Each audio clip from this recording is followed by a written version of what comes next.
Salut la compagnie. Alors, cette vidéo va changer un petit peu de Civilization 7 parce que je suis tombé par hasard sur Nexus Mode Manager, euh, sur un mode qui s'appelle donc, la suite vous voyez à l'écran, pour Mountain Blade 2 Bannerlord. C'est un mode qui m'a tout de suite plu. C'est sur le Japon médiéval et on va commencer tout de suite.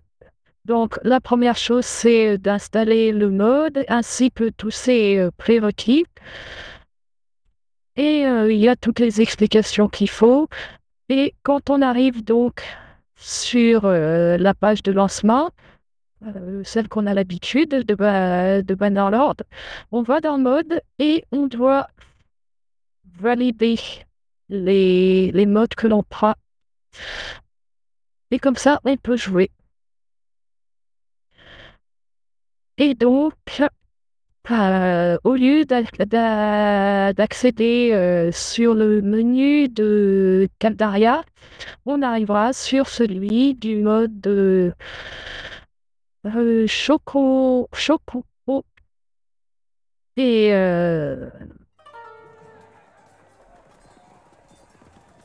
et donc, comme vous voyez, l'introduction est très différente de celle que l'on a l'habitude d'avoir.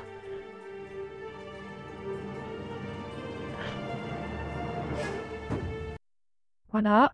Les écrans de chargement sont magnifiques, heureusement, parce que comme il refait à chaque fois les calculs de shader, enfin de reshed et de shader, c'est long. Parfois ça peut être long.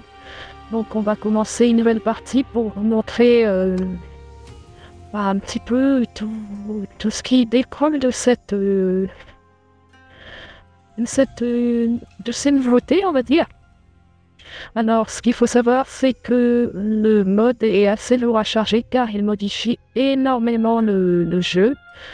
Alors, je n'ai pas encore eu le temps de tester, mais a priori, on a accès aux batailles navales, or que le jeu n'a pas encore, le jeu de base n'a pas encore cette possibilité. Donc là, on peut choisir donc le clan que l'on veut défendre. Donc là, vous voyez que tout est en anglais. Et pour l'instant, il n'existe pas de traduction en français.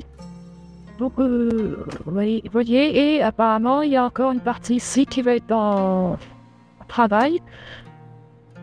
Donc, voilà, enfin, on va choisir ça. Donc, le menu reste relativement le même. Je ne vais pas rentrer dans les détails. Alors, pour l'instant, au niveau des visages, il n'y a qu'un seul visage de base. Alors, je sais pas pour c'est pour les hommes, mais en tout cas pour les femmes. On retrouve donc toutes les possibilités. Alors, là, j'ai trouvé que cette partie-là était difficile parce que vous voyez, je mets du maquillage et le maquillage, on le retrouve sur le menton. Si on met ce tatouage, le tatouage ne ressemble pas à ce qui était affiché. Si on prend cette cicatrice, elle n'est pas très jolie. Si on va prendre celle-là, elle est un peu différente. Si on prend celle-ci, enfin, ce qu'on présente ici ne correspond pas à ce qu'il y a sur le personnage. Bon, c'est qu'un léger défaut. Donc, on prend le personnage tel qu'il est. Donc là, elle retrouve le même menu de base. Et donc, comme d'habitude, si on choisit ça, on a comment on appelle ça, les gains que l'on a. Voilà, donc, on fait son personnage comme on veut. On va prendre les choses.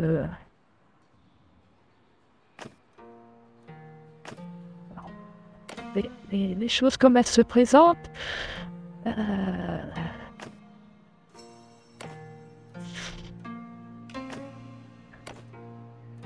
Et donc là, on choisit l'âge, et en fonction de l'âge, on a plus ou moins de points à dépenser. Voilà, donc, on retrouve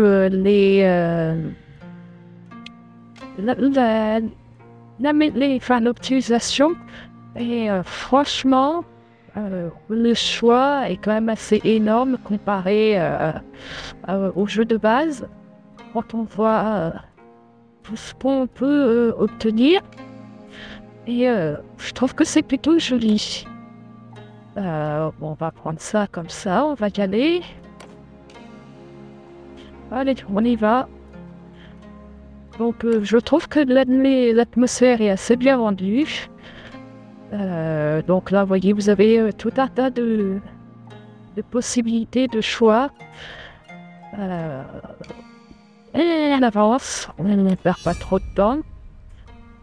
Et franchement, les écrans de chargement sont vraiment, je trouve, très jolis. Très... Et puis la musique est assez...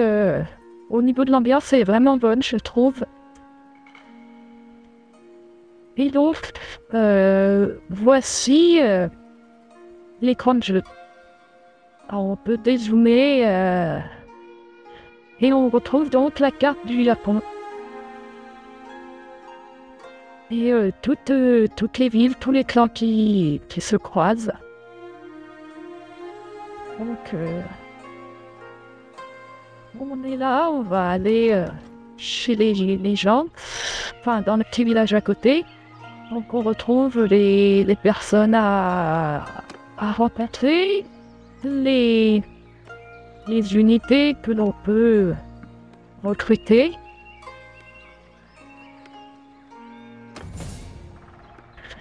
Acheter les produits, on retrouve tout. On retrouve finalement tout ce que l'on avait l'habitude. Terminé.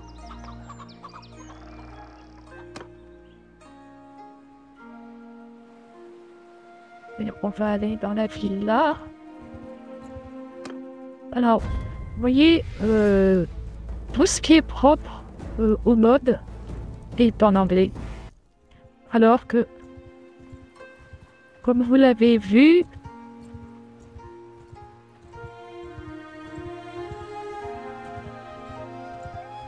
comme vous avez pu le voir,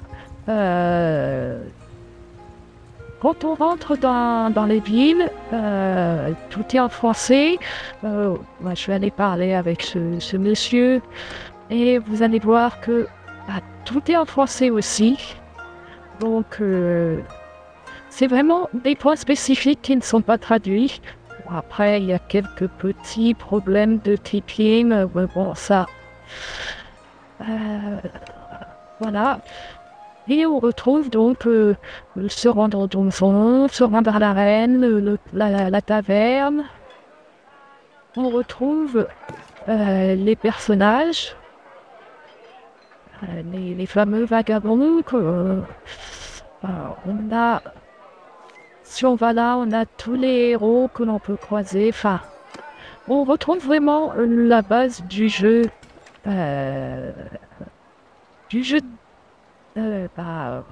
Bannerlord, mais tout transposé au Japon.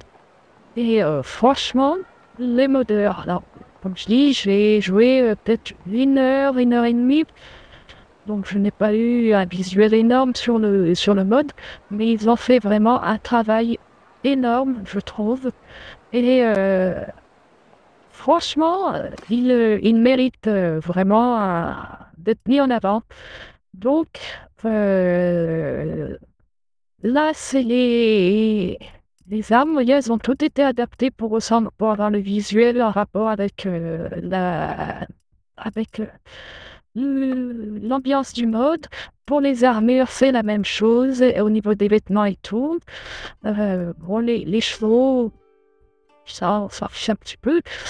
Au niveau de la nourriture, on retrouve des choses que l'on n'a pas dans le mode à la base. Par exemple, les feuilles de thé, ça fait partie des choses que l'on retrouve pas dans le jeu enfin dans le jeu de base.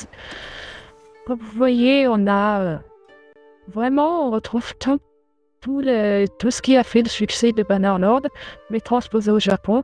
Et je trouve que ce soit au niveau de la musique, au niveau du visuel, l'ambiance est vraiment bien retransmise. Et ils ont fait vraiment un très très gros travail sur ce mode. La seule chose qui me semble être un peu différente, c'est que même en mode très facile, les combats ont l'air quand même un peu plus difficiles que sur le mode facile de Bannerlord par exemple. Je pense que les combats sont plus compliqués sur celui-ci. Bon, après, je pense, une question d'habitude à prendre. Voilà. C'était une rapide présentation de ce mode. Euh, voilà. Je remets donc le nom du mode qui est, à mon avis, un des meilleurs modes sur Bannerlord. Voilà. Je vous laisse. Au revoir. Bonne fin de journée et à la prochaine. Bye bye.